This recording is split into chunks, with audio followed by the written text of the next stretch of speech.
Buenas tardes, queridos amigos. Día 9 del Festival Buenos Aires Rojo Sangre. 9 días ya. Increíble cómo va pasando y ya estamos llegando al final y no queremos que termine, nos queremos matar. Pero estamos al mismo tiempo súper agotados y súper felices también porque creemos que está saliendo, la verdad, increíble el festival. Estamos muy contentos. Tenemos muchos agradecimientos para todos ustedes por seguirnos en esta edición online. Y estoy súper contento también por esta charla que vamos a tener hoy con una productora que yo desde que empecé acá a trabajar en el VARS en el 2010, 2009, que ya presenté la peli, era ya mítico el puestito de Sarna en el Buenos Aires Rojo Sangre, me acuerdo, en la planta baja, yo cuando recién empecé, que también tenía como su puestito, su stand, y era una de las cosas emblemáticas del VARS. Y hoy nos van a estar hablando un poco de la película Trash, que ya cumple 10 años. Realmente una película súper representativa de lo que es el cine punk y súper importante también para la movida del cine independiente. Tenemos acá en esta charla al capitán Alejo Révora, tenemos a Dani Jiménez, a Matías Oniria, Ignacio Bruno y Lucio Ferrante, que ya por tercera vez en este festival lo tenemos en una charla, ya es un abonado uno más acá del festival. Así que, ¿cómo están, chicos? ¿Cómo viene todo esto? Cuéntenme un poquito de qué vamos a ver hoy en esta charla. Yo dejaría que empiece. Bueno, esta charla es por motivo de los 10 años y un poco ya que este año no tenemos una peli en el festival, volver a participar y festejar y conmemorar, para nosotros cerrar una especie de circulito después de los 10 años y la vuelta que dio la película y la trilogía que vino después. Claro. Y un poco la idea es ir sobre ciertos conceptos que en los 10 años que nos llevó a terminar la trilogía se nos fueron destilando hasta convertirse en un poco una marca de estilo de la Sarna y un poco una filosofía de cómo hacer películas para nosotros, que en un momento nos pusimos denodadamente a tratar de transmitirlo. ¿Podríamos decir que fue la primera productora de cine punk acá de Argentina? No, Mutación también. Mutación también, pero además sí. Fuimos los primeros en llamarlos de esa manera.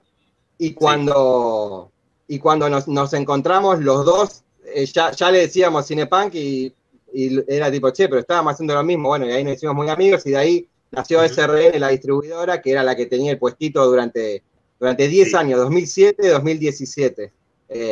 Hasta que el DVD y su desaparición nos hizo poner la energía en otro lado. Bueno, es un número que nos surca bastante, el 10 años, por lo que veo en esta charla. Chicos, los voy a dejar ya para que ustedes ya se explayen un poco y nos cuenten un poco todas las sensaciones, todo lo que fueron viviendo con la película y acá en el festival. Así que yo, más o menos, un poquitito antes de que termine la charla, voy a estar entrando de nuevo para despedirnos. Así que mucha suerte en esta charla y que se dé de parabienes. Muchas gracias.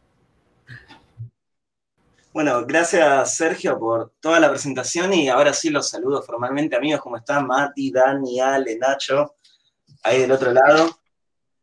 Bueno, destripando el cine punk, voy a terminar ocupando yo el lugar del destripador y venía pensando bastante en estos 10 años de Trash y necesariamente venía también pensando en la forma en la que de alguna manera yo conocía a la Sarna y tangencialmente también lo conocía al amigo Mati acá presente. Hace 10 años también era el primer festival de cine punk en el Arte Cinema de Constitución. Yo viajé desde la República Separatista de Mar del Plata a la República Unificadora de Buenos Aires para finalmente encontrarme en este festival donde por primera vez proyecté un corto mío que fue HRZ, La Rata Zombie, que creo que fue el cuarto corto que hice, pero el primero que se podía mandar a un festival. Y la verdad es que para mí fue una experiencia muy zarpada, no solo por ver algo que había hecho en pantalla grande, junto con un montón de cortos más que me rompieron la cabeza, sino por conocer un poco más este ambiente puertas para adentro, y me acuerdo mucho no solo de la sensación de estar adentro de la sala mirando diferentes películas y proyectos de diferentes personas, sino también un poco del ambiente en general de la afuera, ¿no? Me acuerdo de, por ejemplo, un Alien como de metro y largos, con varias pijas al lado, y me acuerdo de muchos puestos de DVDs y de puestos de remeras, donde ahí lo conocí a Mati, que tenía un emprendimiento de remeras, al que le compré 2 remeras, me acuerdo. Una era de Catulo y la otra era de Zombie, que decía, te vamos a comer, y tenía la cara de un zombie todo destripado. Y ahí también me compré varios DVDs de La Sarna, entre ellos Trash. ¿Qué te acordás vos, Mati, de la sensación del primer festival de cine punk? Bueno, es muy interesante, por sobre todo mirarlo desde afuera, porque hace exactamente 10 años que miro y entiendo a La Sarna desde adentro, pero hace exactamente 10 años, cuando esto ocurría, yo estaba colaborando en el Buenos Aires Rojo Sangre, en el staff, organizando, había que cortar entrada, hacer un par de cositas que se hacen de modo logístico en la logística, y en un momento he dado la chance de, cuando ya estaba todo más o menos ordenado, para ver alguna peli, y había una peli que particularmente había tenido mucha difusión en ese momento, que fue efectivamente Trash, porque había ocupado la primera plana de algunos suplementos, había escuchado algunas entrevistas, había conocido a los chicos, porque yo necesitaba una productora, estaba atrás de algunas búsquedas de cómo para realizar cine independiente, de hacer todas esas movidas, y me llamó particularmente la atención Trash, y cuando la vi por primera vez me pasaron un par de cosas interesantes, que ahora puedo ver a la distancia, que en ese momento, cuando todavía desconocía realmente el espíritu de lo que había atrás de Sarna, lo primero que me pasó cuando vi la película fue que, como guionista, que estaba tan empecinado de tratar de hacer historias concretas y redondas, y que tuvieran tantas vueltas, terminando con esto, porque había otro modo de contar, que no tenía relación justamente con el que yo tenía, que capaz era mucho más literal. De hecho, hablaba mucho, capaz como guionista, y hablaba más de mis ganas, pero de mi poca experiencia, y de repente lo que terminó sucediendo fue que cuando la película la dan por segunda vez, me voy a meter a la sala. Fue la primera película Trash que vi 2 veces en el cine. La primera película que vi 2 veces en el cine fue Chatrán, y no fue por decisión propia, sino porque me había llevado mi abuela y después mi otra abuela. Y finalmente termino viendo Trash 2 veces en cine. Realmente creo que es un hito, porque no sé si de verdad después voy a ver una película 2 veces más en el cine. Y empecé a tratar de hacer esto que estamos haciendo un poco ahora, que era de destripar qué es lo que estaba pasando y por qué, más allá de que como guionista yo decía, che, pero ¿qué onda con esta historia? ¿Qué está pasando? De repente había un montón de cosas que me resultaban muy atractivas. Me estaban contando lateralmente, me obligaban a buscarle como un sentido. Estaba atravesado, que tenía que ver con la acción, daba la película, con todo lo que era más visceral, lo que le estaba pasando al personaje en otros niveles. Y empezó a ser muy, muy atractivo, empezamos a tener relación, ¿no? Con, che, qué bien la peli, me metí 2 veces a verla, y no sé qué está pasando con todo esto, y había muchas imágenes que me habían quedado muy grabadas, en especial.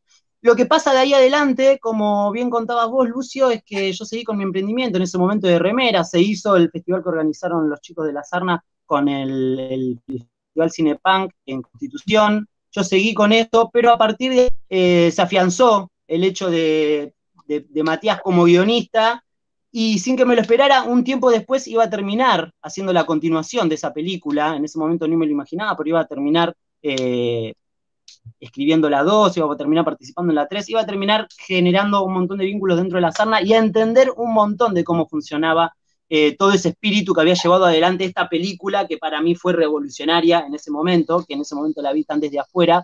Y para entender cómo funciona esa película, es que empecé a entender también que era el cinepunk, que empecé justo a relacionarme con otro tipo de personas, porque La Sarna empezó a demostrarme que no solo era un lugar, un vínculo creativo, un lugar donde se hacían películas, sino que también era una especie de agujero, ¿no? Donde iban combinándose un montón de voluntades, un montón de gente que tenía cosas para hacer, y de repente empezabas a encontrarte con gente que se dedicaba a las cosas más diversas y más inhóspitas, y todas convocadas para hacer, pero cada vez disparando un montón de otros proyectos. Y eso básicamente lo que es el cinepunk, que es lo que hoy nos está uniendo, y nada mejor para entenderlo hoy en día a la distancia, como decía, que analizar lo que fue Trash, que creo que en este momento está buenísimo para que se le pueda dar play, para que vaya corriendo mientras hablamos. Y ahora sí paso la pelota a los que sí, desde el momento cero, están atrás de todo esto. Estoy hablando de Alejo y Daniela. Amigues, todo suyo. Nacho. Y Nacho. Y Nacho. No, yo no participé de esa película. No, Nacho no participó. No ve la cara. Murió Nacho es el en protagonista. película. Ah, quienes no El lo resto es conocen. un doble. Claro, era el doble de riesgo ahí, en realidad.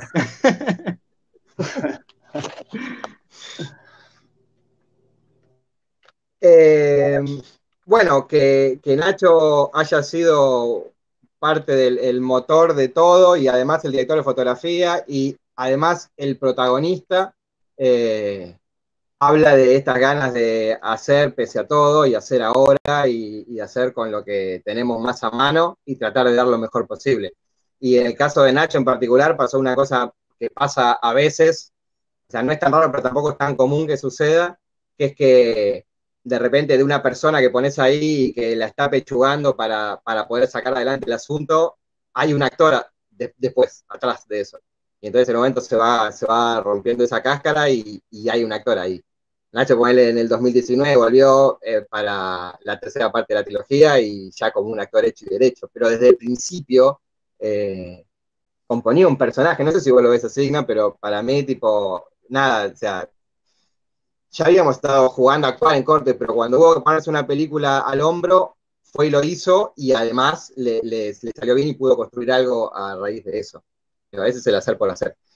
Pero vos habías mencionado como esta cosa de que no trataba de contar una historia, sino de ser sensorial, que tiene Trash 1, y que es una locura y que está directamente encadenado con el primero de estos conceptos cinepunk, a mi entender, que es tomar el error como punto de partida. Lo que pasó y la anécdota concreta es que en la primera jornada de Trash 1, que se grababa en Mini DB, que es la segunda escena de la película, cuando el tipo se despierta en su casa, ese material, después de grabarlo, cuando volvimos y lo bajamos, estaba todo dropeado. Y bueno, pensando, en ese momento iba a ser un mediometraje la película. O sea, estuvimos convencidos hasta que hicimos el mediometraje de que eso iba a ser un medio y después decidimos alargarlo. Pero cuando volvimos para la primera jornada de un proyecto que iba a durar un montón, pensamos que iba a durar 10 jornadas ese medio, lo que era un montón para nosotros, que veníamos haciendo cortos, era como dar un pasito intermedio.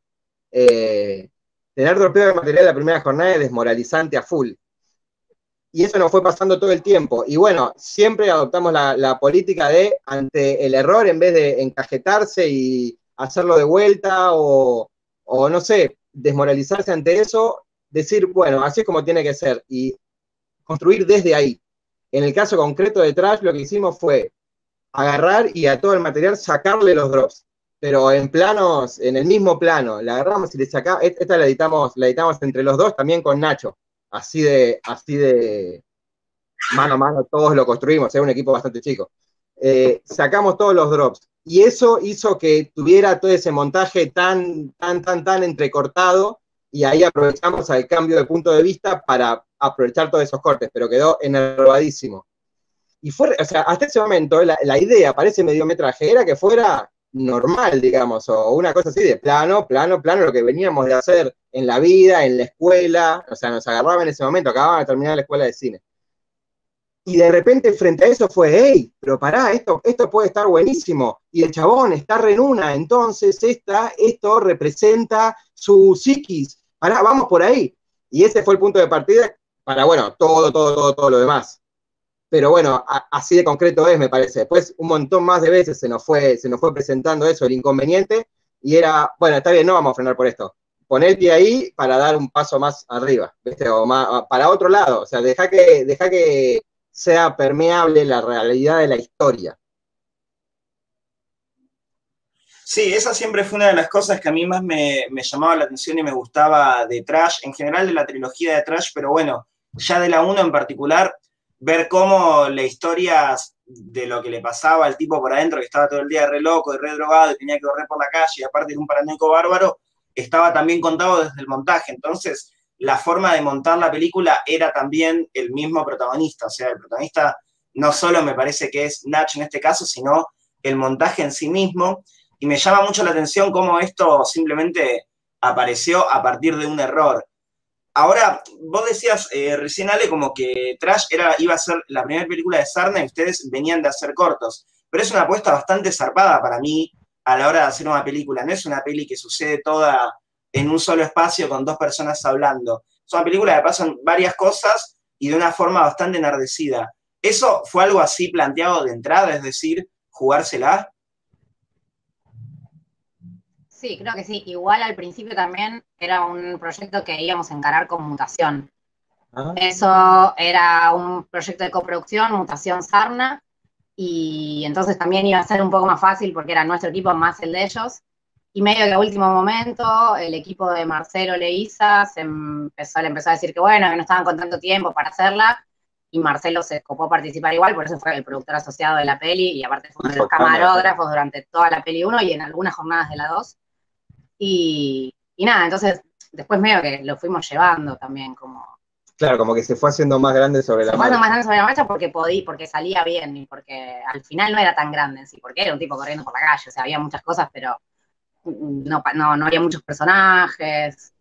Lo que tenía de particular es en esta cosa del enrarecimiento y de darle esta carga un poco onírica, aunque entraría a laburar recién en la siguiente, de que los lugares no fueran reconocibles. Entonces está grabado en un montón de barrios con una estética muy diferente, en plano contra plano. Entonces el tipo viene por esta calle y es, no sé, un lugar con un graffiti, bueno, el Palermo Hollywood de esa época, de hace 10 años, viste, como, bueno, esa clase de primero graffiti hipster y todo eso, y después se daba la vuelta, aparecía en el Riachuelo, daba la vuelta, aparecía, bueno, entonces ahí la apuesta era, ya que era tan chiquito y podíamos hacerlo, el equipo que entre en un coche y todos con multifunciones a salir a recorrer zonas y zonas, y mucho de, yo conozco un lugar que está muy bueno en mi barrio, la mayoría son de zona sur, entonces íbamos siempre para zona sur, lugares buenísimos, y después veníamos volviendo, y no, mirá eso, y viste, nos parábamos y lo grabábamos ahí,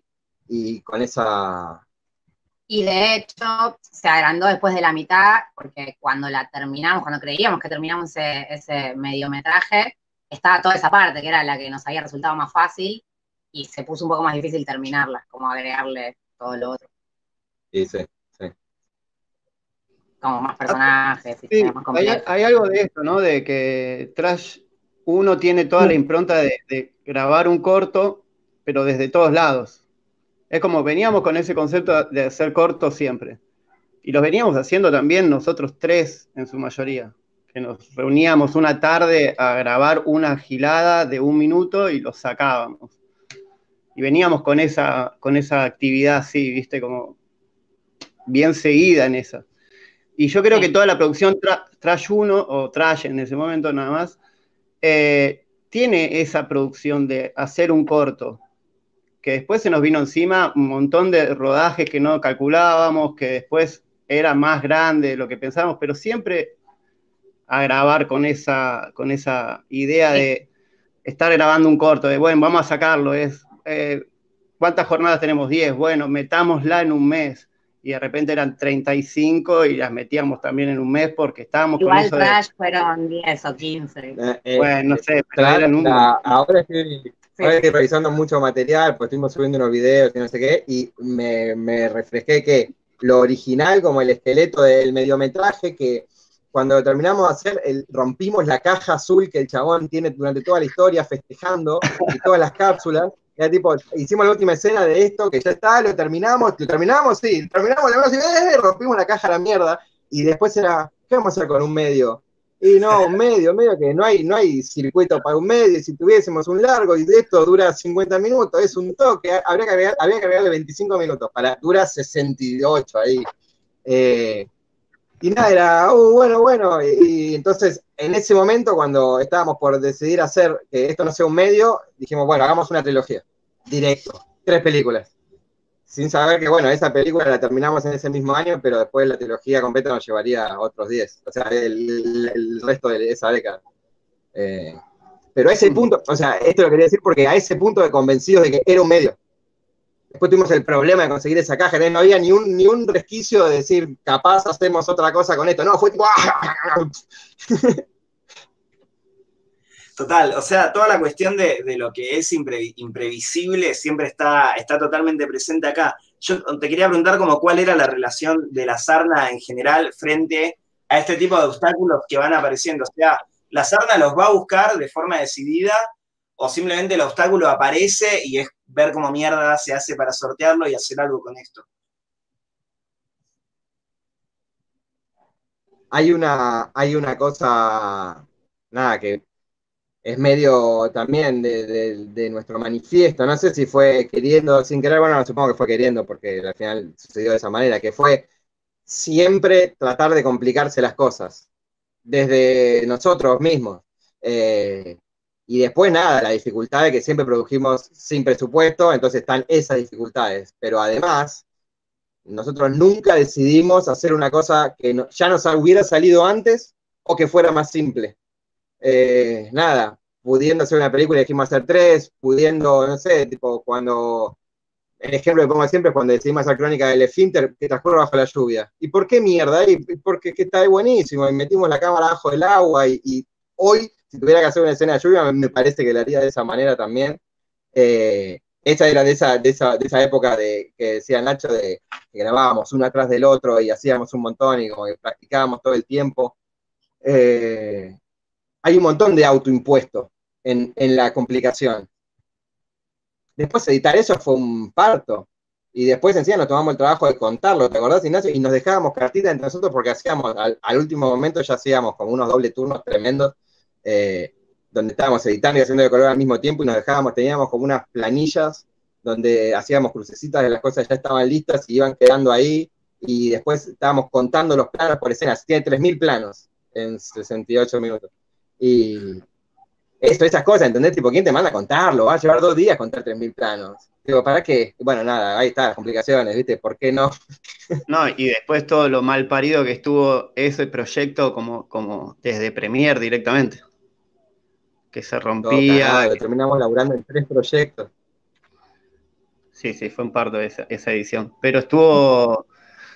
A esto iba antes, de que imagínate, uno piensa, bueno, vamos a hacer un corto más para nosotros.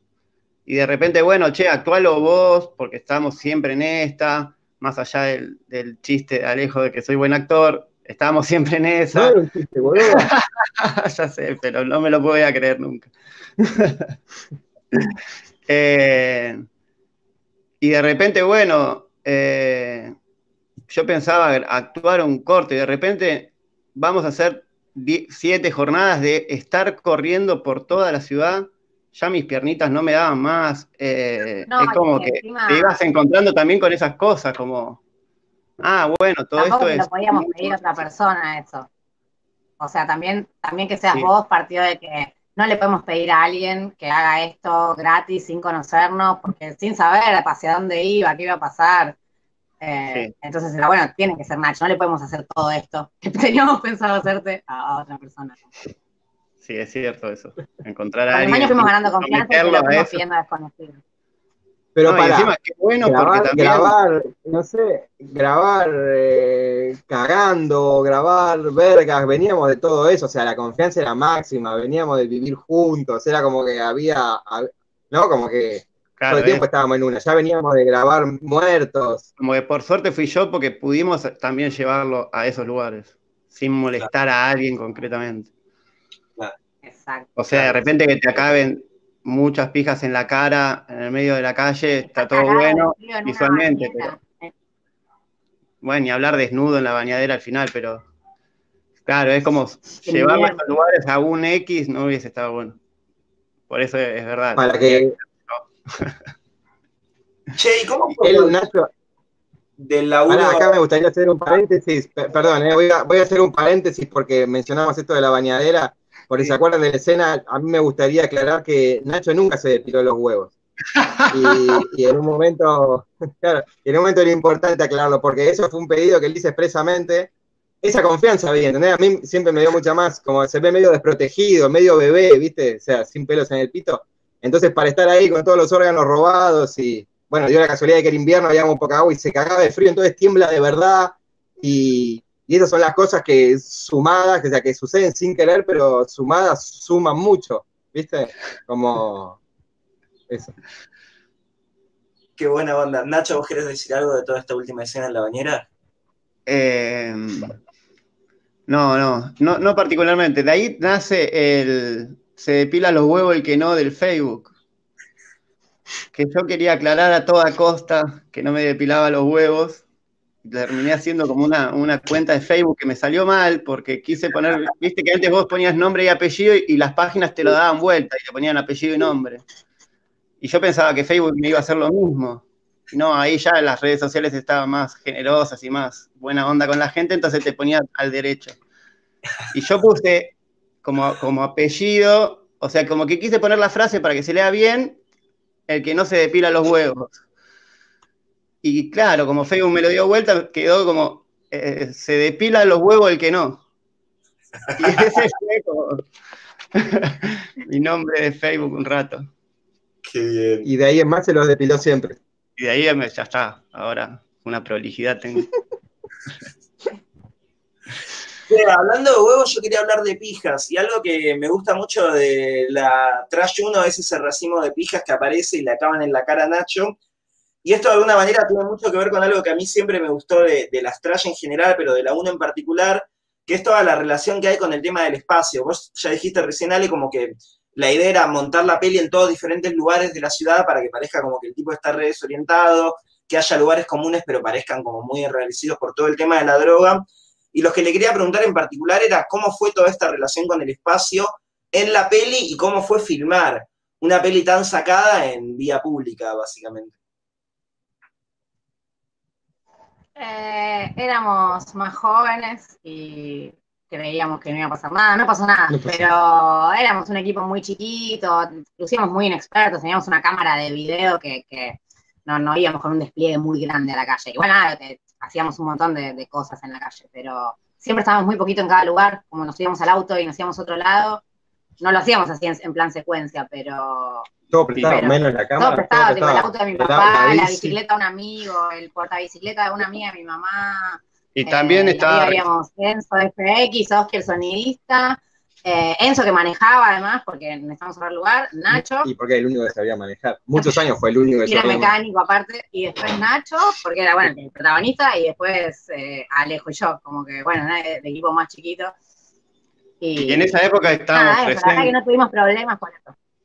Terminando la escuela en esa época, entonces todavía teníamos como el latiguillo de, no, somos estudiantes de cine, estamos haciendo una... Y seguíamos de largo con eso. Cara de niño. La carita de bebé. Todavía servía eso. Sí, hemos conseguido alguna cosa así, todavía ya está en Trash 2, de tipo de ir a pedir una fábrica con un certificado de algún amigo de la facu, bueno, esas cosas siguen funcionando a veces. Sí, o los guiones truchos. Presentás una cosa de tipo... Eso.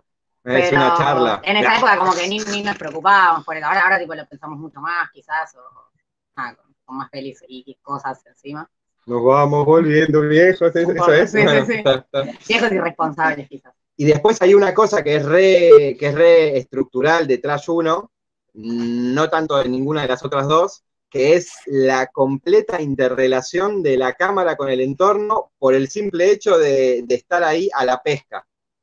Quizás eso también tenga que ver con que, bueno, nada, o sea, salíamos medio así, nos quedábamos en los lugares, íbamos pescando situaciones que de ninguna otra manera podrías agarrar. ¿Entendés? O sea, si vos no estás ahí realmente con el botón, con el dedo en el botón, esperando para grabar, no las pescás. Por ahí hay uno que abre el motor y sale el humo, los perros, los gatos, los viejos, todos esos personajes ahí que van adornando esa ciudad, que sin quizás saberlo fue el inicio para que Matías se pusiera a escarbar y termináramos construyendo un universo muchísimo más grande de una película de un mediometraje que nosotros teníamos la idea de que fuera lo más lineal posible. El chabón empieza acá y va hasta acá y le van pasando cositas en el medio, tipo punto, no hay más cosa que eso. Después, pero muy complicada de montaje, entonces después lo que empezó a pasar es que por una cosa también de la ambición de que siempre sea más grande, partimos con la premisa de, también esto de la complicación, ¿no? Cada una de las películas tenía que ser exponencialmente más grande que la anterior. Y, y entonces, así, cuando ya no había mucho más enrosque para hacerle al montaje o cuánto más íbamos a andar por la calle robando situaciones sin que se volviera igual, empezamos a complejizar eso en la trama. Y en la 2 no tanto, la 2 es como una versión súper mejorada de ese concepto como de la 1, y la 3 es un delirio en el que se expande para todos lados, por eso, porque no sucedía dentro de un lugar. Que siempre te dio la idea de urbano, de que ahí hay gente que está haciendo cosas todo el tiempo, y era eso, era la cámara robando cosas todo el tiempo. Y ahí voy al concepto cinepunk de ser totalmente permeable, y esta idea de que en esta clase de producción o en esta clase de necesidad de realizar y de que la obra sea hecha, uno no puede ser un artista caprichoso. En el guión imaginás un universo y le haces estructura. Pero después, si no tenés los recursos para modificar la realidad, el mundo real, para que se adecue al universo fantástico, o no fantástico, al universo que vos habías diseñado en tu guión o en tu mente, imaginabas que en esa calle no iba a haber ningún auto estacionado. Y cuando llegaste estaba lleno de autos estacionados. Si no tenés el recurso para ir y pagarle a todo el mundo para que se corra el auto, o la paciencia y la carita de estudiante, quizás para decir, corres el auto, por ahí hasta te da paja pasar todo un día corriendo autos para eso, entonces es absurdo encapricharse y decir, no, yo quiero que la calle no tenga autos. Quizás, si te parás un segundo a pensar, podés incluir todos esos autos en la calle de alguna manera, y eso seguramente sea el puntapié para que tu historia empiece a mutar. Entonces, por ahí, no sé, en este ejemplo, ¿no? En esta ciudad que vos te imaginabas desierta, bueno, es una calle desierta con autos, y bueno, le das un sentido a eso, lo incluís a la historia, y seguramente sea un detalle que la haga crecer. No sé, quizás fue un ejemplo medio ganso, pero bueno, así con cualquier cosa, todo, estar abierto y estar a que la historia sea permeable. Es que quizás eso empezó a pasar más en la 2 y en la 3, de darte cuenta de eso, entonces por eso no hay un ejemplo más obvio. Exactamente, sí, acá es donde Matías se podría explayar un poco. Capaz el ejemplo más concreto se me hace de cómo los obstáculos, de usar lo que está pasando para mejorar la película en algún punto, básicamente fue el inicio de la 3, cuando de vuelta este tema de los actores nos pone en riesgo el rodaje justo en la primera jornada de rodaje con un evento totalmente desmoralizador, como así pasaba en la 1, que fue que de repente falta no iba a estar uno de los personajes que iba a ser importantísimo que esté.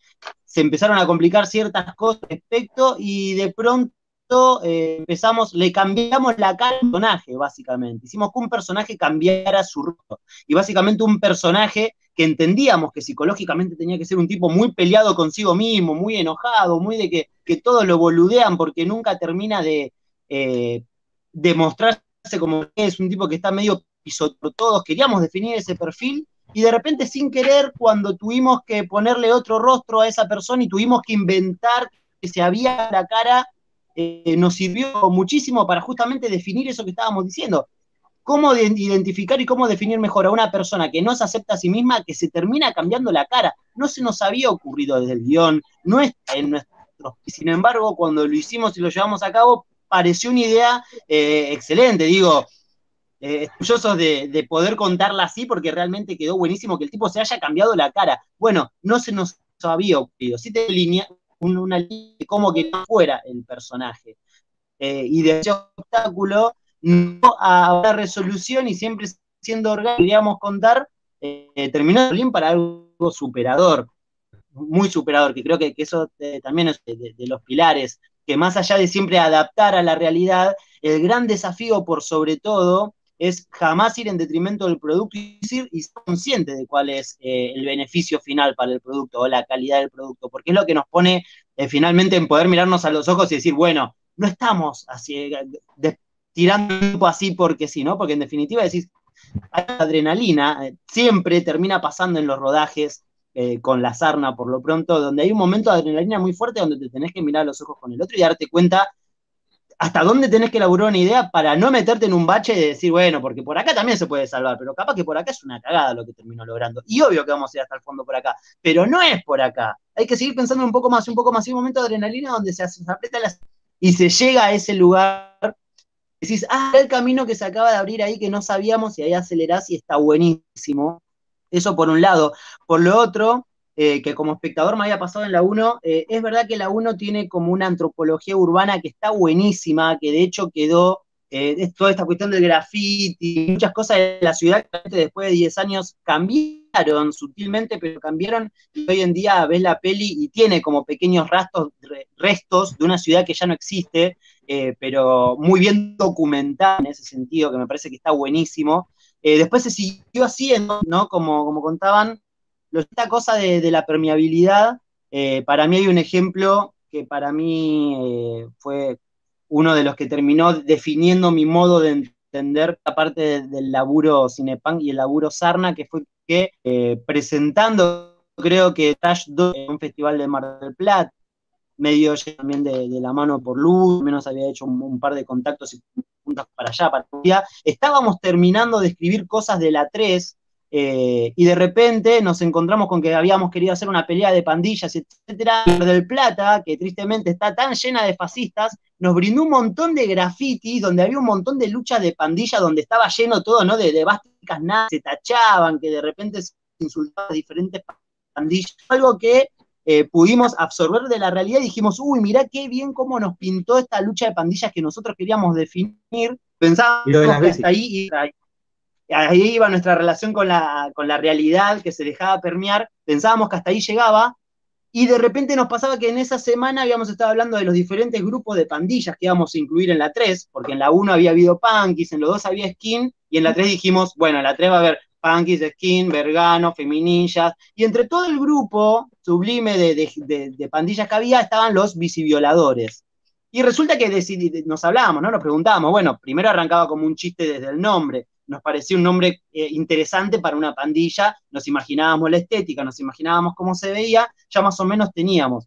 Y cuando encontramos esos grafitis de bandas nazis peleándose ahí en Mar del Plata, nosotros íbamos andando en bici, y en determinado momento, mientras íbamos andando en bici, creo que éramos 4 o 5 los que habíamos viajado para ese festi, en un momento se nos ponen a la par otras bicicletas, unos chabones que empiezan a andar a la par sin decir nada, pero nos empiezan a mirar de modo desafiante, medio como a ver, así medio acelerando, medio haciendo medio que nosotros nos miramos, estábamos jugando de visitantes, así que muchos no sabíamos qué iba a pasar con esto. Los chabones nos pasan, y una vez que nos pasan, dan vuelta a su bicicleta y vienen, encaran hacia nosotros, levantando la bici, haciendo como Willy, con la rueda de adelante así, como apuntándonos fieramente. Nosotros obviamente vamos de esquivar todo, y nos pegaron un zarpado acose, que fue muy revelador también para entender, ¿viste? Uno empieza a pensar en estas cosas y estas cosas empiezan a manifestarse en la realidad, ¿o qué está pasando? Bueno, esto también nos dio un montón de material en un montón de sentidos.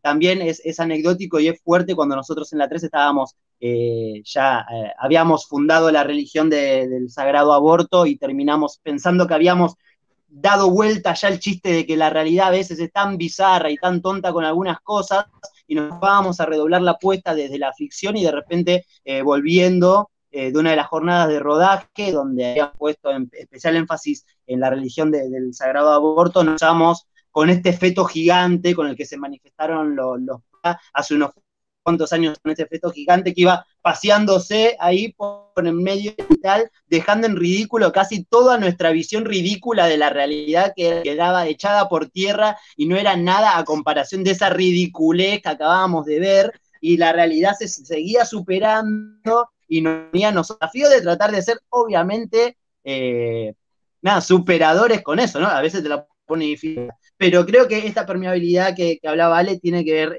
bastante con estos ejemplos, que creo que hay muchísimos. Qué buena onda y qué locura.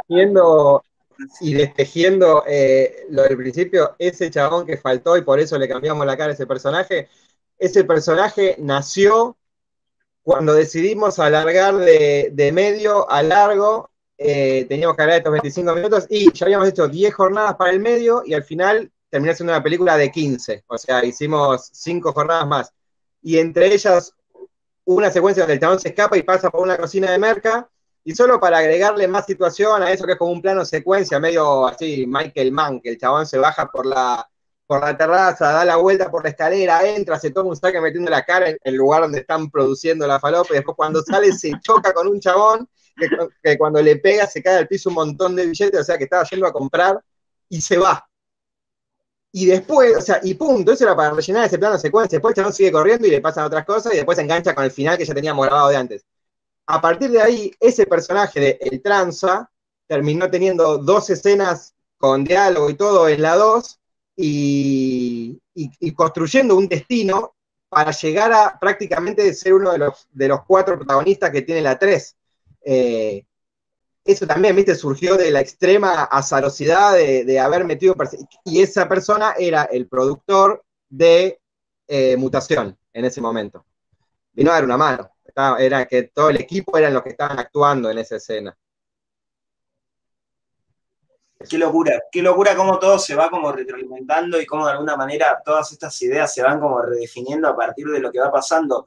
Yo esta semana volví a ver Trash 1, que hace un montón que no la veía, y me flashó mucho la cabeza todo el sueño del principio de Nacho, que no me lo acordaba, pero de alguna manera todo el sueño que él tiene al principio de la película y ese último plano se conecta con el final de Trash, que sí la tengo bastante más presente. Eso de alguna manera me hace pensar un poco cómo todo el universo de las Trash está de alguna manera conectado, pero esta conexión que tiene también se va dando a partir de estos mismos como errores o como sobresaltos que son medio como inesperados, digamos. Totalmente, cuando grabamos El Sueño del Principio, era solo para mostrar que el tipo tenía esa, no sé, que algo dramático le pasaba en el sueño, y se soñaba en una ciudad prendida a fuego, en llamas, y él estaba seguro en su cosito porque era agorafóbico.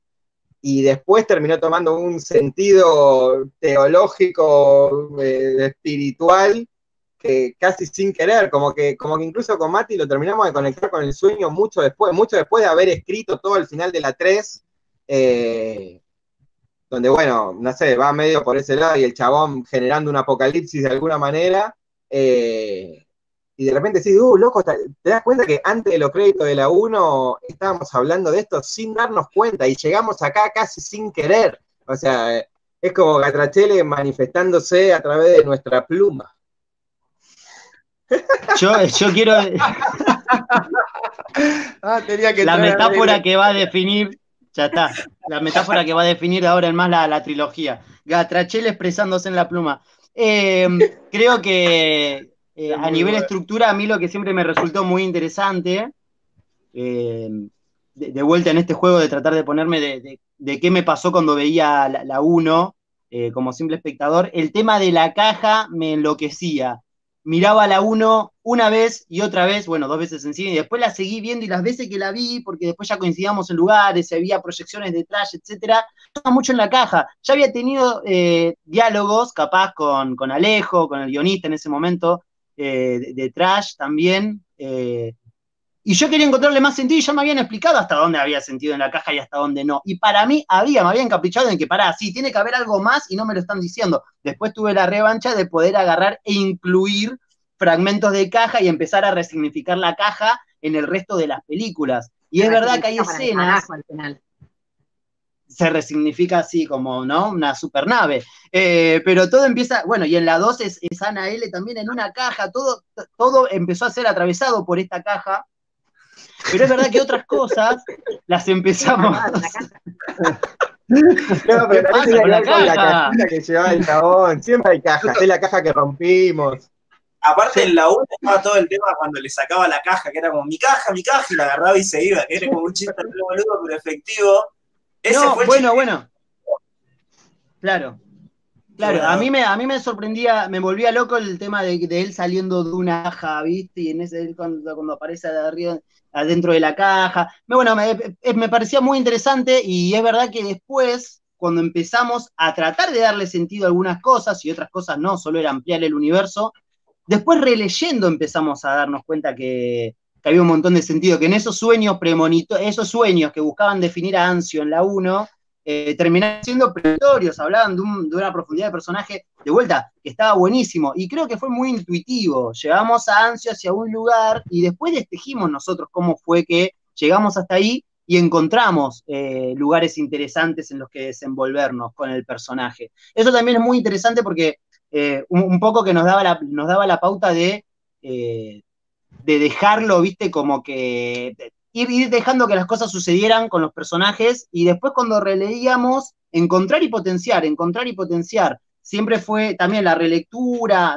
yo creo que nos enseñó mucho, al menos en el sentido guión, Trash fue una película infinitamente reescrita, en el buen sentido, no con sufrimiento, no esas reescrituras de que a veces están tan encasilladas que son un bajón porque tenés que reescribir, no, vamos de vuelta, reescribir y ya son pesadas.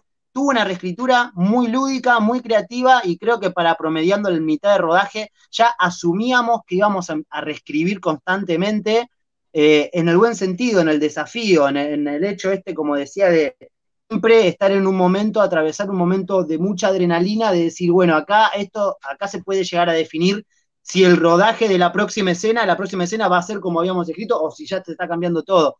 Y siempre sucedía esa adrenalina.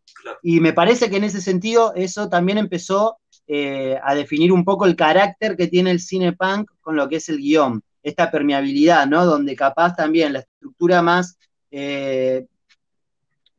capaz conservadora de lo que es un guión te dice que el guión se escribe hasta determinado momento, de ahí además lo pasás en manos, y después está, viste, el lloriqueo constante de los guionistas. ¡Ay, destruyeron mi guión! Bueno, acá tenés la posibilidad de destruirlo vos todo el tiempo y volverlo otra cosa, moldearlo a otro lado. Digo, creo que dentro del cine punk hay un montón de estereotipos que se generan dentro de la industria sobre, esto no, porque se genera un problema, esto genera otro problema, y todo eso, ese constante llorar se vuelve un juego, porque sí, existen esos problemas.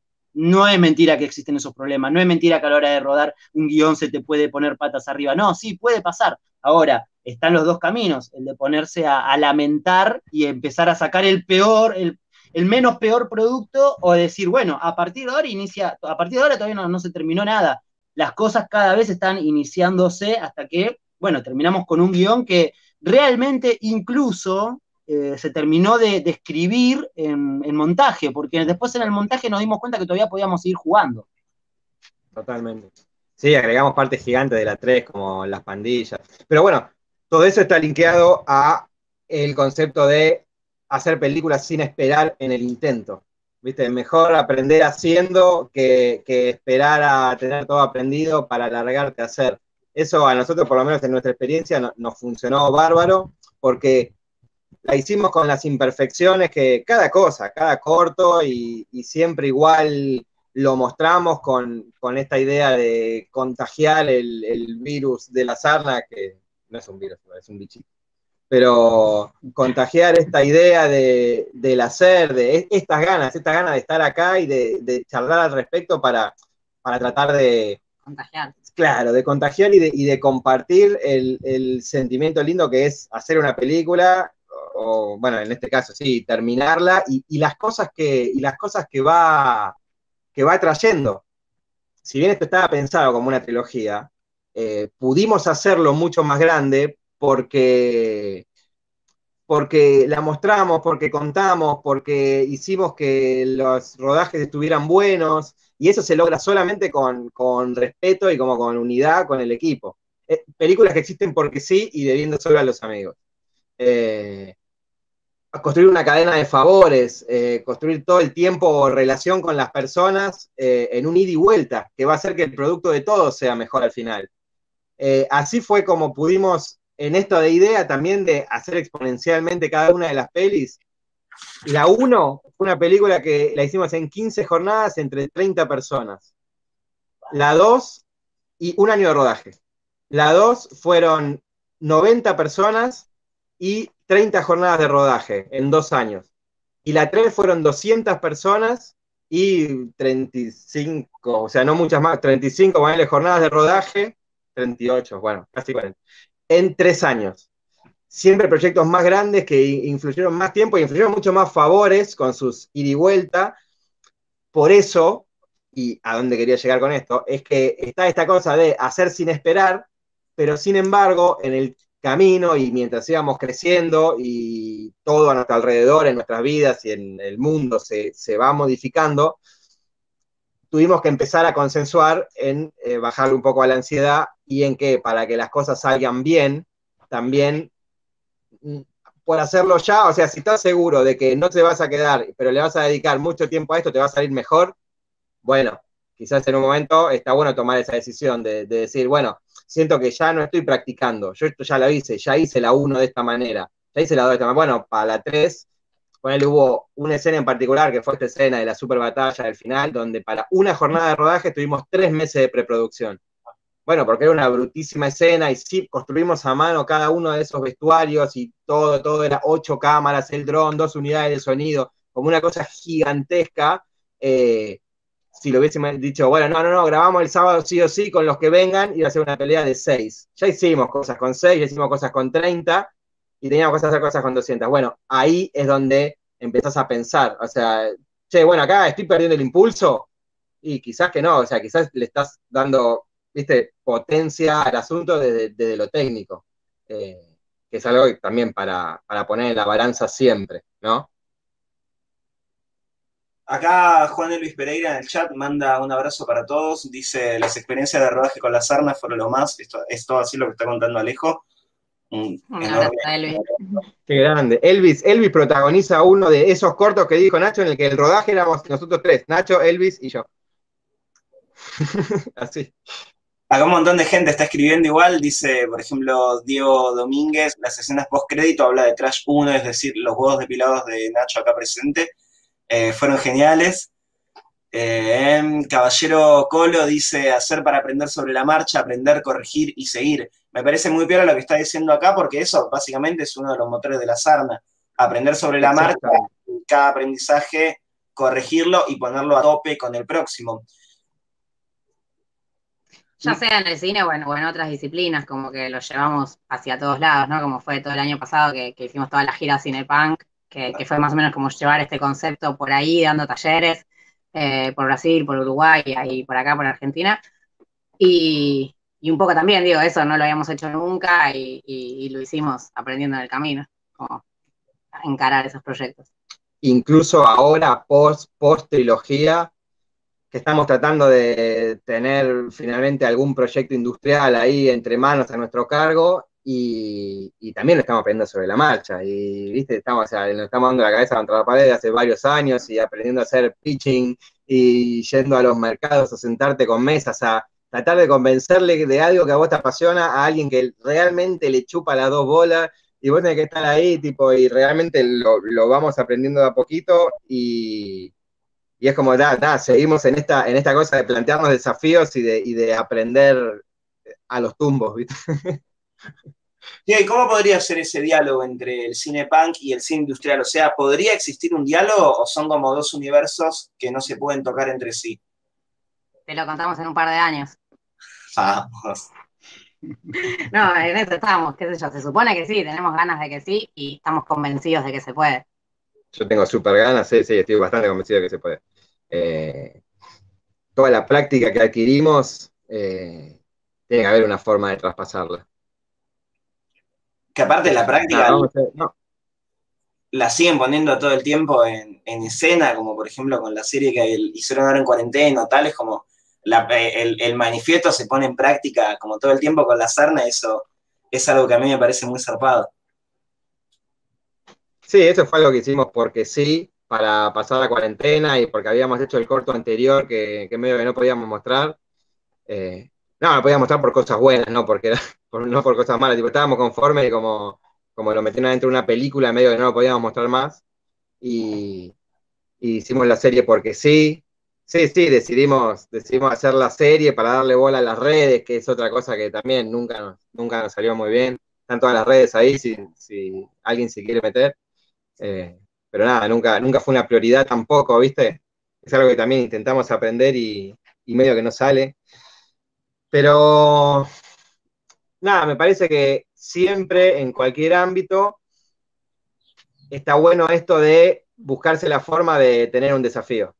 Si en este caso sea el de pasar de estructura, bueno, es esto, ¿viste? El desafío de cómo vamos a construir. Va a tener, de hecho, ya desde el guión, el que estamos ahí haciendo fuerzas para que sea, es un proyecto que está pensado para ser hecho de esta manera. No está escrito como trash. Claro. Va a tener su propia movilidad interna, supongo. Pero bueno, nada, veremos. Vamos a seguir aprendiendo y si querés nos encontramos dentro de un año y hacemos otro de estos y te ponemos al tanto. Yo decía 2 para ya haberlo terminado por completo, pero sí, en un año ya deberían estar pasando cosas. Me encanta. Entre otros que van a seguir existiendo, ¿no? Como que nunca vamos a dejar ahora de hacer la serie como hicimos ahora en cuarentena o pelis como Trash. No sé si vamos a encarar una trilogía de vuelta mañana, pero nunca vamos a dejar de producir de esta manera porque nos divierte y es lo que nos sale también. Y no estamos esperando años ni trabados en esa burocracia. Y de hecho ahora estamos trabajando en el desarrollo de un juego de rol basado en el universo de la trilogía. O sea, porque es tan vasto que hasta, o sea, estamos ahí pensando en la forma de hacerlo jugable para que se pueda ampliar hacia lo que cada uno le cante, porque eso es lo mágico del rol, pero en ese universo y con esa posibilidad de aventuras. Che, ¿y el juego incluye las drogas que toman los personajes de las Trash? Obvio. Son como las pociones. Obvio, y todas las que nombraron y nunca vimos en acción. O sea, no, las posibilidades son ilimitadas, ¿entendés? Las drogas trash no es lo que es. Claro, e incluso hay un slot de pandillas, porque las pandillas son bastantes, son como 9 y todas tienen su forma muy, muy, muy establecida en la película, digo, y lo que nosotros teníamos para referencia de vestuario y todo. Pero hay un lugar blanco que es independiente, donde metimos todos los vestuarios locos que teníamos y esos cascos mezclados con ese coso. Entonces, ahí está bueno porque puede ser lo que quieras, básicamente. No sé, con suerte avanzaremos sobre esto. Algo que igual yo siempre pienso cuando veo los productos de la Sarna, en particular las Trash, es como que de alguna manera todo el bardo está en cierto punto organizado dentro de su propio caos. Porque si no, básicamente, si fuese nada más bardo y punto, no podría haber un crecimiento tan zarpado de la 1 a la 3 o directamente de la 1 a la 2. Eso ustedes también lo ven un poco así de alguna manera, ¿no? Como hay una estructura interna en la Sarna que se retroalimenta a partir de todo esto imprevisible, de todo este quilombo, de toda esta dificultad que se autoimponen y todo. Sí, claro. Esa estructura es lo que permite arrancar cualquier cosa. Y hay algo de que en una disciplina tan grupal como es el cine o el audiovisual, hay muchas voluntades ahí como metiendo su saber. Entonces, está bueno que de alguna manera en esta peli, en esta trilogía, y para nosotros, por lo que para nosotros sirvió como escuela quizás, es porque no solo fuimos aprendiendo sobre la marcha, sino que en esta cadena de incorporar gente todo el tiempo, por onda y energía ahí que se conectaba, pero esa gente como muy capacitada o pasaba el tiempo y todos íbamos aprendiendo a hacer nuestra cosa, entonces el siguiente producto era mejor, lo cual en calidad y cómo se veía y todo, y entonces eso daba más ganas de sumarse a otra gente y eso se fue haciendo como una pelota que si no hubiese habido si no hay una estructura, el cine no funciona, no podés, sino claro. Tiene que haber. Y acá, bueno, nada, éramos bastantes que medio que se fue transformando porque fueron muchos años, pero bueno, Nacho soy de acá, Dani soy de acá, hay muchos que fueron quedando y fue lo que hizo posible poder sostenerla en el tiempo, me parece. Sí. Cada uno dando lo mejor de sí.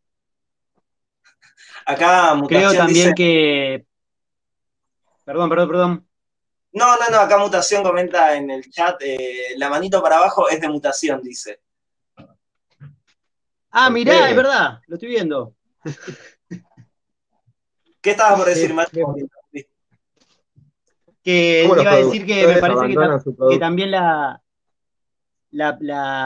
Sarna sirve como un espacio, justamente como no responde capaz al esquema oficial de cómo se hacen películas, y hacer películas implica a tanta gente, siempre auspició como espacio donde se pudieron probar muchísimas cosas y donde muchas personas de su disciplina pudieron probar cosas sin tener que esperar, no solo la Sarna resolviendo, sino que se pudieron experimentar situaciones, se pudieron experimentar un montón de cosas que en otro esquema, si no hubieras tenido que esperar capaz un montón, ¿no? Para tener la chance de alguien que porque tiene ganas de hacer producción, bueno, quiero producir una pelea de 200 personas, lo que será, bueno, capaz oficial te hubiera llevado un tiempo, y llegás capaz menos pulido y menos producen ciertos inconvenientes. Entonces acá se fomenta siempre esta práctica, todo este juego con el desafío constante, como estamos diciendo, que hace que se pueda realmente experimentar cada uno en su oficio, porque también se cree mucho dentro de la sarna, creo,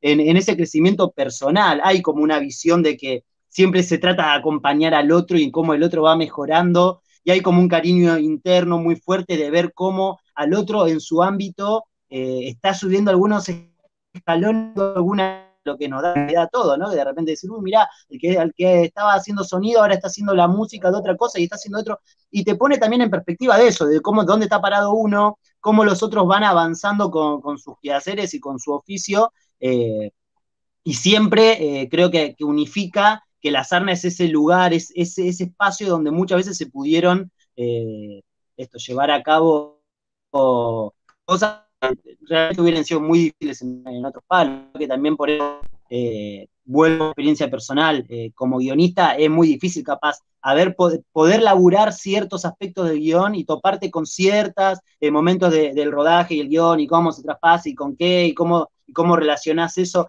Si no lo hubiera atravesado primero con la sarna, si no habiendo estado primero dentro de la sarna y ver cómo se producen otras cosas, no empezás a tener tampoco y esa visión. Digo, y esa visión está buenísima tenerlo porque permite jugar desde adentro, permite jugar mirando los engranajes, ¿no? Donde todo está un poco a la vista, si decidiste estar adentro y empezás a entender. Después cada uno se involucra hasta donde quiere y hasta donde va. Digo, después empiezan a hacer decisiones personales, pero lo que está muy claro en la sarna siempre es eso, es cómo cada voluntad funciona como engranaje y cómo eso motoriza algo mucho más grande. Pero eso queda tan a la vista que muchas veces es muy atractivo, resulta inspirador y hace que uno, desde su lugar, realmente decir, bueno, si quiero redoblar la apuesta con algo que tiene que ver conmigo, y es el lugar, porque ahí encontrás, ¿no?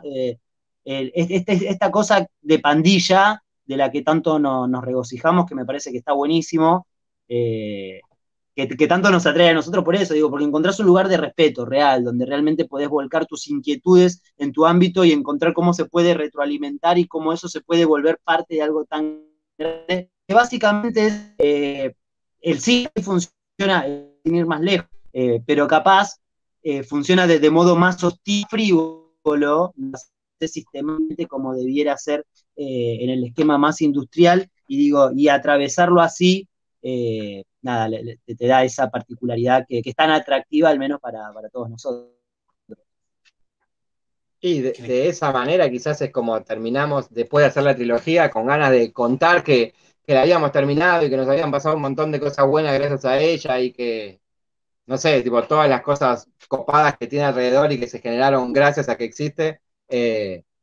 Armamos ese taller con el que nos fuimos de gira, justamente para, no sé, para pasar más tiempo flasheando cosas, aunque no estemos grabando, ¿viste? Es como esa efervescencia de siempre y esa cosa del pandillismo, así como de estar juntos para generar algo. Y eso nos daba manija, y seguí, ¿viste? Nada, 16 metros en el año, así sumando. Fuimos a Misiones, volvimos, fuimos a Brasil, y tratando de sumar todo, ¿viste? Tratando de sumar, participar en un mercado internacional, hacer estos pitch, todo eso. Después proyectar en un club social, en un pueblo, después dar un taller, después participar en otro festival y así. Que nada, que es eso, ¿viste? Esa ganas de creer que se puede y que también como que tenemos ganas de hacer de todo, un taller, un juego de rol y cosas que no nos ocurren.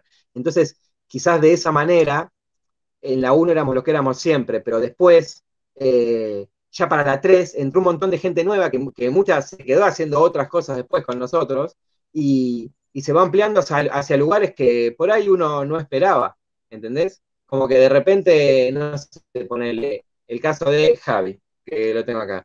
Entró como utilero en Tresh y es un ilustrador y de repente ahora, tipo, ya pasaron, no sé, 3 años de que empezamos a grabar 3, y ahora estamos pensando otros proyectos con ilustraciones, con cosas que bueno, hoy nada, porque estaba flasheando, estaba pensando en escribir directamente un cómic. Y nada, esas son cosas que se te ocurren porque está ahí, y entonces es un motor para todo. Quizás el chabón tenía ganas de dibujar, entonces empieza a hacer eso, y así con cualquier cosa. nada, bueno, eso, como la retroalimentación del grupo. Se convirtió como en un panfleto turístico de visitar la Sarna, pero es medio como nos sentimos nosotros y tomando esto de los 10 años y el retroanálisis así desde esta visión un poco nostálgica del semi viejo que dejó los 20 años, ¿viste? Bueno, lo entendés porque todavía no lo dejaste. Y hablando de estos 10 años de Trash, ¿qué se acuerdan del estreno de la película? ¿Y cómo fue toda esa sensación de llegar? ¿En qué festival fue? ¿Fue acá en el Barts? ¿Cómo fue un poco Pero todo? claro, por eso volvemos ahora a festejar así, quemando la gorra.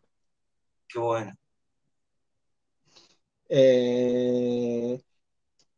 Bueno, el bar siempre fue nuestra casa. De hecho, nada, con Mati nos conocimos en el bar, o sea, muchos nos conocimos en el bar, estuvimos con ese puestito que decía cerca al principio un montón de tiempo. El lugar era lógico, era donde veníamos estrenando los cortos desde el 2006. Fue el primero, 2006, 2007, 8, 9, 10, digo, siempre.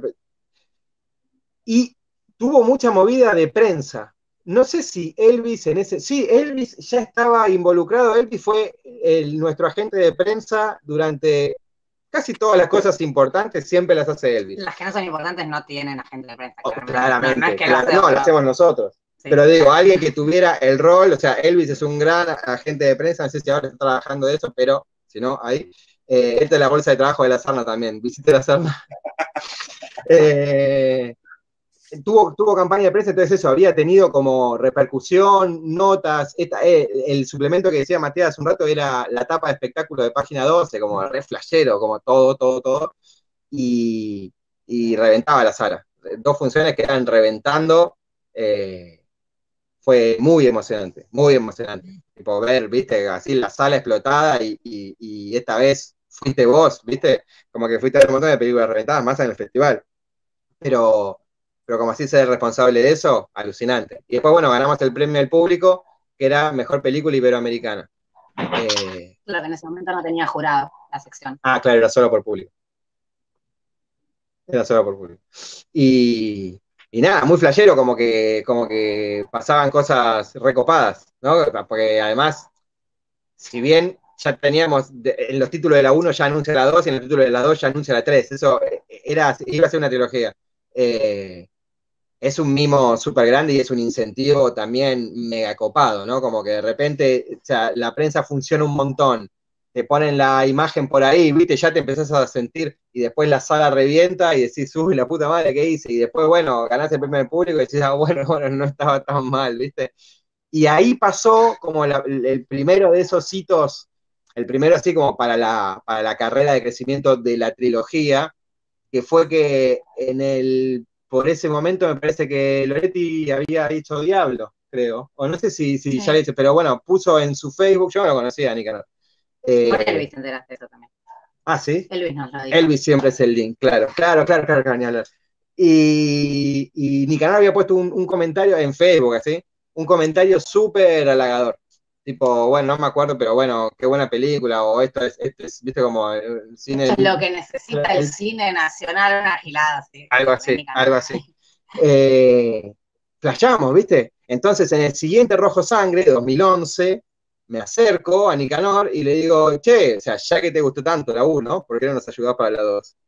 Y el chabón con la mejor onda me dijo, sí, veámonos, esto fue, claro, a fin de año en el bar, veámonos a principio de año. Nos juntamos en un bar, le dije, che, mirá, no sé, ¿qué me podés ayudar? Estoy haciendo esta, la 2, es más grande, bla, bla, bla. Y bueno, me dio una GoPro, que en ese momento no teníamos ninguna, y 2.000 pesos, que me lo fue dando en cuotas.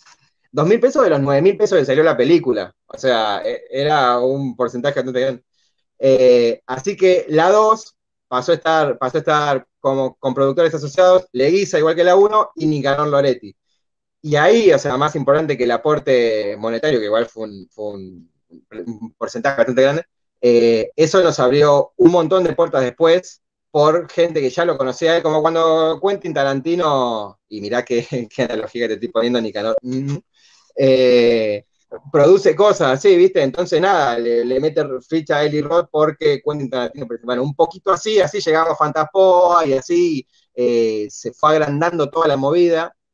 Y el montaje también participó Nicanor, que ni eso fue hablar. algo importantísimo, porque la 2 duraba mucho más y no estaba buena. Bueno, no estaba tan Sí, buena. no estaba buena, era aburridísima. Y Nicanor te lo dijo y dijo, Bueno, pero si vamos a contar, se la voy a cantar bien. Pasó así. En la 1 la editamos con Nacho, y fue este montaje enardecido, 3000 planos, bla, bla, bla. La 2, ya Nacho no la editó, la edité solo. Entonces quedé súper tuerto, ¿viste? Como que había mucha cosa del criterio. Con él venía editando hacía 10 años. Y sí, ya casi 10 años, porque hacía como 8 que veníamos haciendo cosas. Bueno, sí, más o menos desde el 2005 que venía editando con él. Entonces de repente me quedé sin su criterio. Y entonces la 2 era un bofe. De hecho, gracias a Nicanor fuimos a Fantaspo a estrenar, estreno mundial, no sé qué, y esa versión duraba casi 2 horas y era, pero posta, una cachetada mal. Se veía un potencial ahí, porque bueno, si no, Fantaspo tampoco te la va a poner, ¿viste? No era que... Pero nada, bofe. Nicanor, que no participó en nada del rodaje ni nada, solo era esa figura, la vio en Fantaspoa porque viajamos juntos en su figura de productor, y dijo, no, vamos a cortarla, yo sé cómo. Y entonces volvimos de Brasil y durante 15 días se vino a sentar acá a la sala, se me sentaba al lado y me decía, cortá eso. Y yo se la discutí un montón, pero entonces hubo tanta discusión y tanta ida y vuelta en esa sentada que a mí, como que yo entendí cuál era el punto de vista, y después aparte cuando veía el resultado iba quedando mejor, y quizás algunas cosas también yo lo convencía a él, no, pero pará, a ver, mirá, lo cambio así y lo dejo. Bueno, ok, funciona, o bueno, no, pará, esta escena sí me interesa, o este pedazo sí me interesa, saco este completo y y bueno, íbamos ahí consensuando como un poco quizás lo que hacía con Nacho, aunque Nacho lo hacía técnicamente y él solo me lo decía a mí y era más como intelectual el debate. Pero bueno, gracias a eso le sacamos media hora y se convirtió en la película de 88 minutos que correspondía. Igual, incluso ahora la miro y hoy con mi criterio quizás le sacaría 10 minutos más. Por eso Tresh dura 75 minutos, va al palo y si bien es mucho más hablada, no tiene respiro. Pero bueno, esa fue una cosa que, eso, ¿viste? Por hacer una película diferente, porque el cassette se rompió, terminamos teniendo este contacto y esto y lo otro, y para mí personalmente en adoptar ese criterio y haber como construido un estilo de montaje que ahora es como, no sé, es como mi estilo personal, digamos, o es lo que me sale primero, con lo que me siento más cómodo, y eso lo fui construyendo de a poco, gracias a todos esos cositos, ¿viste? Y ya, bueno, a gran escala pasó más o menos lo mismo.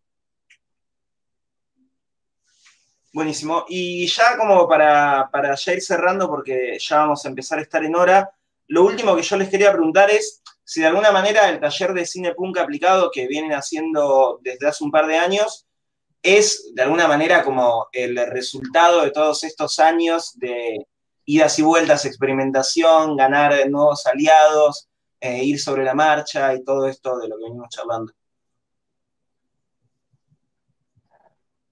Sí, es un poco lo que habíamos dicho antes de que bueno, de ahí surgió esto del taller y de salir a mostrar y salir a contar todo esto que había pasado. Terminé, es eso que decía, le terminamos la trilogía y bueno, ¿y ahora qué hacemos? No vamos a hacer otra, claramente. Bueno, salgamos todavía. No se sabe.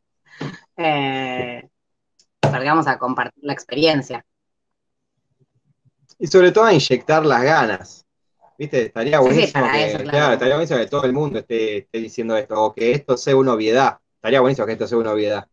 Y que solo nos importe a nosotros. Quizás pasa eso, pero si a alguien le interesa y siente que podría hacerlo de esta manera y no lo está haciendo y le dan ganas, ganamos.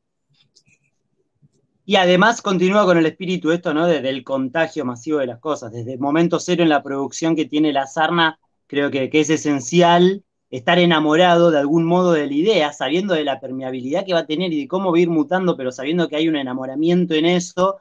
La contás tantas veces, porque estás entusiasmado y se va contagiando gente y cada vez hay más gente que quiere o que se le ocurre algo, y tanto pasamos hablando de los proyectos que en un momento el contar finalmente no solo qué proyecto tenemos entre manos, sino qué pasó con eso, es un poco devolver también eso, ¿no? Porque darnos cuenta que no solo hablamos en algún modo como para reclutar aliados, sino que después es decir, che, y esto también llegó a este lado, lo que nos resulta interesante.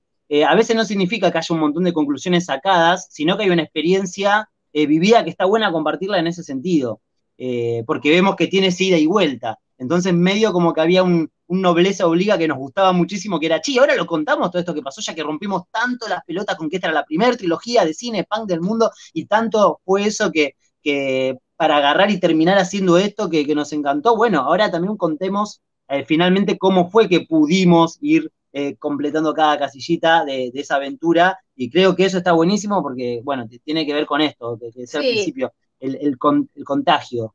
Y otro poco también de eso de partir del obstáculo, también queríamos ir a Fantaspoa a estrenar la peli y no queríamos ir solo 2 personas, queríamos ir 4, entonces de esa manera no nos llevaba Fantaspoa en avión, entonces teníamos que ir en camioneta. Entonces, bueno, ¿qué vamos a hacer? ¿Ir a Fantaspoa y volver? No, busquemos una excusa para subirnos a la camioneta los 4, hacer toda la vuelta. Entonces fue partir de una cosa e inventarlo del taller, y además de compartir la experiencia. En vez de darnos 2 pasajes y 2 hoteles, danos 4 hoteles y nosotros llegamos. Vamos en camioneta. Entonces ahí inventamos todo un circuito de ida y vuelta, dando el taller y haciendo proyecciones y charlas para también excusar la ida, ¿no? Y también, aparte, para seguir tendiendo los lazos estos famosos y para visitar amigos como fueron en Tacuarembó, los Impar Films, que no solo nos recibieron en la casa, sino que con ellos, o sea, ellos fueron la producción local de toda la movida. Hicimos proyección, hicimos un taller donde había como unas 20 personas, hicimos 2 equipos, y el taller era, bueno, algunos fueron solo charlas, pero otros eran prácticos y terminaban grabando una cosa, terminábamos haciendo quilombo en el lugar, estaba buenísimo. Y proyección ahí, se fue una señora indignada y todo como corresponde. Y después en Montevideo, que está ahí en Silencina, que es directamente una célula de la Sarna Oriental, y también ahí en Montevideo hicimos taller, hicimos proyección, y después nos quedamos tan manija que en diciembre volvimos a volver solo a Montevideo y organizamos una proyección al aire libre, montándolo nosotros. Tipo, bueno, otra complicación, tipo, bueno, ya hicimos ahí adentro del Centro Cultural. Bueno, nos estaban despidiendo y se me acabó el celular. La playa prácticamente. Bueno, lo vemos ahí Oniria, que se dio vuelta, se acaba de dar vuelta, se bajó. Nacho también en un momento parece que se bajó, y ahora no sé si nos estará escuchando o no.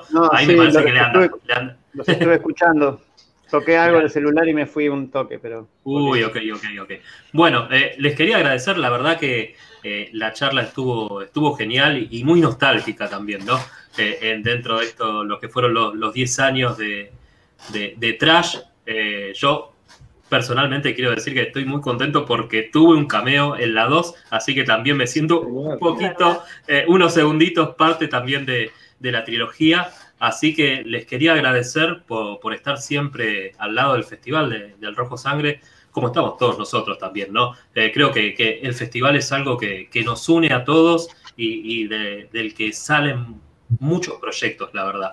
Es como algo que nos une, como venía diciendo. Así que muchas gracias. Para nosotros es como nuestra casa también. Sí, totalmente. Así que les quería agradecer, muchas gracias por la charla. Les quería preguntar también, ¿qué se viene en Sarna? ¿Se viene algo? Siempre se viene algo. Sergio, ¿sí? Me extraña. Opa, sí. Contame un poquito. Se viene La Bestia del Delta, un thriller de suspenso, en una noche de tormenta en la isla del Delta, personajes encerrados, enrosque, oscuridad, tramas que se dan vueltas. Ya la locación y todo eso me dice que va a estar increíble. Totalmente. Pinta, como filman ustedes, va a ser realmente una cosa de locos. Esperemos tenerla en algún momento acá en el festival también. Y después se viene Invierno en la Ciudad de los Muertos, que es nuestra eterna película, que incluso está grabada mucho antes que Trash, y se va a estrenar con suerte el año que viene. Ya a esta altura no sé. Decís que no, ¿no? Claro. Ya a esta altura no sé. Que es una película que se fue haciendo como de a poquito en capítulos entre el 2007 y el 2014, y desde el 2014 se está editando, y hace un par de años tenemos un corte, pero ahora falta toda la sonorización. Si está escuchando algún postproductor de sonido que tenga ganas de participar, hay un montón de laburo para hacer y es lo que nos está trabando. Hay para hacer doblajes, hay para hacer foley, hay para hacer de todo, y es una peli de zombies, una post-película de zombies, donde la invasión zombie ya pasó hace 6 meses, y ahora lo que queda es la resaca, los personajes abandonados, la ciudad abandonada, y son esas 48 horas antes de que todo se vaya a la mierda. Se llama Invierno en la Ciudad de los Muertos. Eso es estreno Bars, seguramente. Así que ahí está el mangazo para el sonidista que quiera formar parte de la familia de la Sarna, será totalmente invitado. Chicos, ¿dónde los podemos encontrar ustedes? Todo está centralizado en lasarna.com.ar. Okay. Si entras ahí te lleva a las pelis y a las páginas de los talleres, de los videoclips, la serie que hicimos en cuarentena, medio que todo está ahí. Y después en las redes estamos en Instagram como Sarna Cinepunk, todo junto, en YouTube como Sarna Prod, en Twitch como Sarna Cinepunk, en Facebook como Sarna Cine y en Twitter como ¡Sarna. Que pongan Sarna y ya les va a aparecer. Ni hablar, lasarna.com.ar. Bueno, muchísimas gracias. Yo a toda la gente que esté acá en el festival los invito a seguir en el programa Polémica en el Vars, ya el anteúltimo programa, y a las 23 vamos a estar con Elian en los encuentros con directores, donde este día vamos a tener a Federico Gianotti, director de Leni, a Santiago Fernando Calvete, director de Sangre Burdalac, y a Rodrigo Aragao, el director de O Cementerio das Almas Perdidas. Lo digo con acento y todo. Y a la medianoche tenemos la Trasnoche Vars, que va a estar con Ariel y Marcelo Toronja, y quizás alguna sorpresa especial. Así que no se la pierdan. Chicos, muchas gracias por estar acá y nos despedimos. Será hasta la próxima, hasta el próximo Vars. Gracias, Sergio. Muchas gracias, Sergio. Gracias, Lucio. Gracias, Vars. Nos vemos, Ignacio.